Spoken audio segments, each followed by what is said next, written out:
Millions of people have gone onto the streets over the past few years, some demanding civil and political rights, others demanding economic, social, and cultural rights.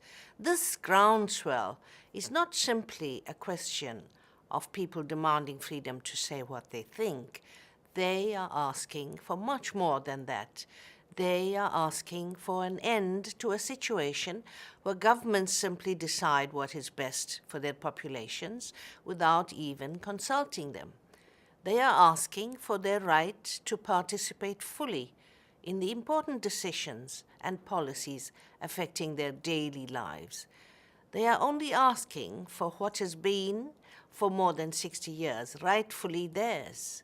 They are asking for the human rights laid down in the Universal Declaration of Human Rights, which is commemorated every year on 10th December.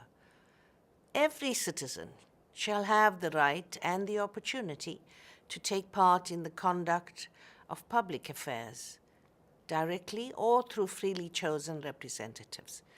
Every person shall have the right to vote and be elected, and to have access to public service, as well as to free expression, assembly, and association. These rights are supposed to apply to everyone.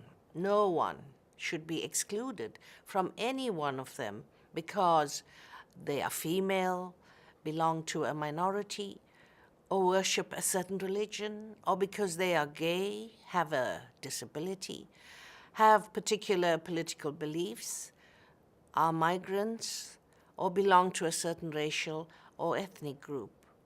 We should all have a voice that counts in our societies. Unfortunately, many people don't. Instead, they are ignored, or worse, they are actively persecuted, along with the people who are trying to help them gain their rights, the human rights defenders. Sometimes it is less deliberate, more insidious. Certain individuals or groups are simply not given the opportunity to raise their voice or use their brains and talents to achieve the successes of which they are capable, to climb out of poverty or achieve high office. Many millions of people cannot even dream of aiming high. They just dream of getting by, of surviving until tomorrow. That may be because they have not been to school, have no health care, or insufficient food, because they lack the basic rights and services that would give them the opportunity to build a better future. Or it may be because they are specifically excluded from seizing opportunities by discriminatory laws or practices. Or it may simply be because their leaders are so focused on their own grip on power that they simply don't care what happens to those whose lives they govern and provide them with just enough to keep them quiet.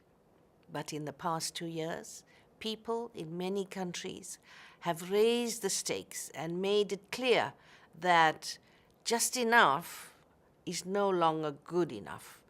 In many countries, they have confronted their governments head-on, not just in the Middle East and North Africa, but in other parts of the world as well. In some countries, we continue to see extreme examples of rights being trampled underfoot. Thousands of men, women, and children tortured to death, raped, bombed, shelled, shot, or forced from their homes. People deprived of food, water, electricity, and health care by their own governments or by armed groups, apparently intent on nothing more than their own hold on power.